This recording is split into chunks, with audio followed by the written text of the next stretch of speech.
नवोदय विद्यालय की अगर आप लोग तैयारी कर रहे हैं तो ये 10 प्रश्न जो है आप लोग को सिलेक्शन पक्का कर देगा। ये गारंटी के साथ है। आज आप लोग को 10 प्रश्न दिया जा रहा है जो आप लोग को एग्जाम में आने वाला है। तो इस वीडियो को आप लोग पूरा जरूर देख लीजिएगा। देखिए, ऐसा प्रश्न आप लोग को एग्जाम में देखने को मिलेगा।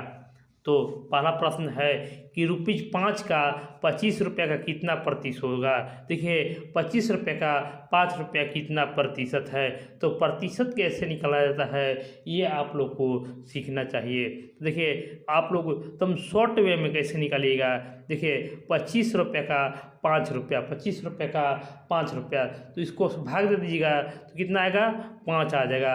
बस इसी को प्रतिशत जो होता है 100 होता है, प्रतिशत 100 होता है, बस 5 से भाग दे दीजिए, उत्तर हो जाएगा 20%। बस डायरेक्ट आप लोग इसको बना सकते हैं। दो संख्याओं का लसा 36 है और मसा 6 है। पहली संख्या 6 है तो दूसरी संख्या ज्ञात कीजिए। देखिए, इस प्रश्न को शॉर्ट ट्रिक से कैसे बनाया जाता है सीख लीजिए। इसके लिए एक शॉर्ट ट्रिक है कि एलसीएम लसा गुने मसा बराबर होता है पहली संख्या गुने दूसरी संख्या। ये ट्रिक को आप लोग याद रखिएगा। एक क्वेश्चन आप लोग को एग्जाम में देखने को हमेशा मिलता है। ये क्वेश्चन VVI इम्पोर्टेंट है, इसको लिख लीजिएगा। ये क्वेश्चन आएगा ही आएगा। तो एलसीएम आप लोग को दिया हुआ है 36। एलसीएम कितना है तो 36 बाबू दिया हुआ है। और एचसीएफ जो दिया हुआ है वो 6 दिया हुआ है। एचसीएफ कितना है तो 6 है। बस यहाँ पर पहली संख्या 6 है और दूसरी संख्या ज्ञात करना है। तो देखिए, x बराबर कैसे निकालिएगा। x बराबर 6 से 6 खत्म हो गया तो हमारा x बराबर 36 बच गया, यानी दूसरी संख्या जो होगा वो 36 के बराबर हो जाएगा। इस क्वेश्चन में आप लोग को ध्यान देने की ज़रूरत है क्योंकि ये सवाल आप लोग को बनाने में आसानी होगा और ये क्वेश्चन भी हमेशा की तरह आते रहता है। 10, 15 और 20 से पूर्णतः विभाजित 4 अंकों वाली महत्तम संख्या कौन सी है। कैसे बनाइएगा कि डायरेक्ट बने। तो डायरेक्ट बनाने के लिए आप लोग को 10, 15 और 20 और इसका आप लोग को एलसीएम आना चाहिए फटाक से कि कैसे निकालिए। एलसीएम जो होगा वो 60 के बराबर होगा। एलसीएम कितना होगा तो 60 के बराबर होगा। और यह कह रहा है कि 4 अंकों वाली, तो 4 अंकों वाली देखिए सभी 4 अंकों वाली है। तो 60 से विभाजित होने वाला महत्तम संख्या कौन सा है। देखिए, 60 से है यानी 60 है तो 4 अंकों वाली है तो 4 से भाग दे दीजिए, यानी 15 से भी ये विभाजित होगा। तो इसमें से जो 15 से विभाजित होगा वो आप लोग का उत्तर हो जाएगा। तो देखिए, 90 लास्ट में है तो ये विभाजित नहीं होगा। 60 है तो 60 विभाजित हो जा रहा है, 80 विभाजित नहीं होगा और 95 विभाजित नहीं होगा। इस तरीक़ा से ऑप्शन बी इस प्रश्न का सही जवाब होगा। सभी प्रश्न जो है इम्पोर्टेंट है। एक आयत की लंबाई 15 सेंटीमीटर और चौड़ाई 10 सेंटीमीटर है तो उसका क्षेत्रफल ज्ञात कीजिए। ये भी बहुत आसान है। आयत का क्षेत्रफल आप लोग सभी सूत्र आप लोग याद करके ही जाइएगा। क्षेत्रफल बराबर होता है लंबाई गुने चौड़ाई। तो लंबाई आप लोग को 15 दिया हुआ है और चौड़ाई जो दिया हुआ है 10 दिया हुआ है। गुना कर दीजिए तो 150 सेंटीमीटर इस प्रश्न का उत्तर हो जाएगा। वीडियो को लाइक भी करते चलिएगा। नेक्स्ट प्रश्न है, यदि कोई धन 10 वर्षों में दुगुना हो जाता है तो कितने वर्षों में तिगुना हो जाएगा। देखिए, इसको शॉर्ट ट्रिक से कैसे बनाया जाता है। तो यानी मान लीजिए कि कोई धन 100 रुपया है तो इसको तिगुना हो गया मानी 300 हो गया। 100 था, पहले 100 था, अब 300 हो गया। तो कह रहा है कोई धन 10 वर्षों में दोगुना हो रहा है, 10 वर्ष में दोगुना हो रहा है, यानी 200 पहुँचने के लिए वह 10 वर्ष लगा रहा है। 200 पहुँचने के लिए 10 वर्ष लगा रहा है, यानी 100 में 10 से भाग दे दीजिएगा तो 10 आ जाएगा, यानी 10% की दर से वह बढ़ रहा है। तो यहाँ पर हम लोग दोनों का अंतर देखेंगे। हमारे पास 100 रुपये तो पहले ही था, अब 300 हो गया। तो हमारा दोनों का अंतर कितना है, तो 200 है। दोनों का अंतर कितना है, 200 है। तो बस यही हमारा जो दर था, दर हम लोग प्रतिशत निकालें वो 10% आया, और इसी को भाग देंगे 100 से, 200 में 10 से भाग देंगे, आ जाएगा 20 वर्ष। तो 20 वर्ष में कोई धन जब 10 वर्षों में दुगना होगा तो 20 वर्ष में तिगुना हो जाएगा। एक व्यक्ति ने 20 पुस्तकें 1300 रुपये में बेची और 180 रुपये का लाभ प्राप्त किया।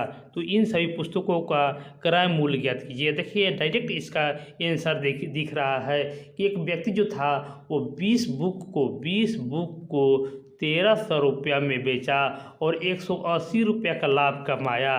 तो सभी पुस्तक का देखिए, ये जो पुस्तक था वो सभी था और इसी पर ये लाभ प्राप्त कर रहा है। तो डायरेक्ट इसको 13 में से 180 घटा दीजिए, आ जाएगा 1120। यही 1100 रुपये 20 सभी पुस्तकों का क्रय मूल्य था। ये क्वेश्चन आप लोग के लिए समझने लायक है। 3 क्रमागत विषम संख्या का योग 51 है, तो प्रथम 2 संख्या का वर्गों का योगफल कितना होगा। ये कैसे बनाना है, ट्रिकी मेथड से ये आप लोगों को सीखना है कि 3 क्रमागत है विषम संख्या। तो अगर क्रमागत अगर 1 मानते हैं, यानी 1 मानते हैं, तो दूसरी संख्या 3 हो जाएगा, तीसरी संख्या 5 हो जाएगा। अब इसको x में कैसे लिखें ये सीखिए। तो अगर 1 को हम लोग x माने तो हम यहाँ पर 3 को कैसे मानेंगे, x माने 1 माने हैं और इसमें और 2 जोड़ देंगे तो 3 हो जाएगा। और उसी तरह x को हम x लिख देते हैं, इसमें और 4 जोड़ देंगे तो ये 5 हो जाएगा। और ये सभी का योग जो दिया हुआ है वो 51 के बराबर होगा। अब x को अलग लिख लीजिए, x को अलग लिख लीजिए और 2 और 4 को एक जगह कर दीजिए, 6 बराबर हो गया 51। अब 3x बराबर हो गया 51 - 6, तो 3x बराबर हो गया 45 है। तो आप लोग x बराबर निकाल सकते हैं कि 45 में 3 से भाग देंगे तो 15 आ जाएगा। अब हमारा तीनों मान मिल गया। देखिए पहला जो हम माने थे x बराबर 15 आ गया, x + 2 अगर कीजिएगा तो 17 आ जाएगा, x + 4 कीजिएगा तो 19 आ जाएगा। अब कह रहा है कि प्रथम 2 संख्या का वर्गों का योग कितना होगा। देखिए 15 का स्क्वायर निकाल दीजिए प्लस 17 का स्क्वायर निकाल दीजिए। यहाँ पर होता है 225 और 289। ये यहाँ पर लिख लीजिए, दोनों का योग कर दीजिए। यहाँ पर हो जाएगा 514। इस प्रश्न का उत्तर हो जाएगा। किसी वस्तु का अंकित मूल्य 700 रुपये से बढ़ाकर 800 रुपये कर दिया गया तो लाभ प्रतिशत कितना होगा। देखिए पहले 750 था, अब 800 बढ़ा दिया गया तो उसको लाभ कितना हुआ। इसको निकालने के लिए डायरेक्ट 750 में से 800 को घटा दीजिए, कितना हुआ 50 हुआ। और अंकित मूल्य कितना था 750, तो अंकित मूल्य को नीचे रख दीजिए, गुने 100 कर दीजिए। देखिए इसको हल कीजिए, उत्तर आपके सामने होगा।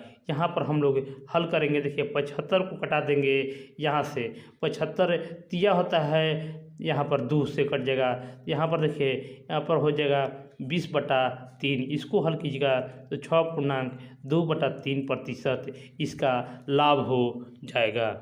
अगर कोई भी क्वेश्चन समझ में नहीं आए तो आप हमारे टेलीग्राम चैनल पर उसको डाल सकते हैं और वहां पर हल प्राप्त कर सकते हैं। तो टेलीग्राम चैनल ज्वाइन करना ना भूलें। 9वां प्रश्न है, तो दिया गया अंक 1, 4, 6, 8 और 9 में से प्रत्येक का केवल एक बार प्रयोग करते हुए 5 अंकों की सबसे बड़ी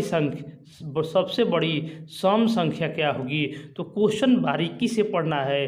देखिए यहाँ पर सम संख्या है, तो संख्या कौन कौन है, 1 है, 4 है, 6 है, 8 है और 9 है। तो देखिए सबसे बड़ा निकलना है बाबू, तो सबसे बड़ा संख्या निकालना है। तो सबसे बड़ा कौन है यहाँ पर, तो 9 है। उससे छोटा कौन है, तो 8 है। उससे छोटा कौन है, तो 6 है, उससे छोटा कौन है तो 4 है, और उससे छोटा कौन है तो 1 है। तो इतना से बड़ा संख्या आप लोग को नहीं मिलेगा। यही बड़ा बड़ा संख्या निकालने का सूत्र है। लेकिन क्वेश्चन कह रहा है कि सबसे बड़ी सम संख्या, यानी यहाँ पर देखिए ये भी आपके ऑप्शन में दिखाई देगा, तो इसको आप लोग को टिक नहीं करना है, आप लोग का गलत हो जाएगा। देखिए क्यों कह रहा है कि सम संख्या निकालिए। देखिए लास्ट में 1 है यानी सम संख्या नहीं है, तो इसको कैसे आंसर बनाइएगा। 9, 8, 6 को ज्यों के त्यों लिख दीजिए, बस इसको घुमा दीजिए, इसको घुमा दीजिए, आप लोग का सम संख्या तैयार हो गया। तो इस तरीक़ा से इस प्रश्न को बनाना था।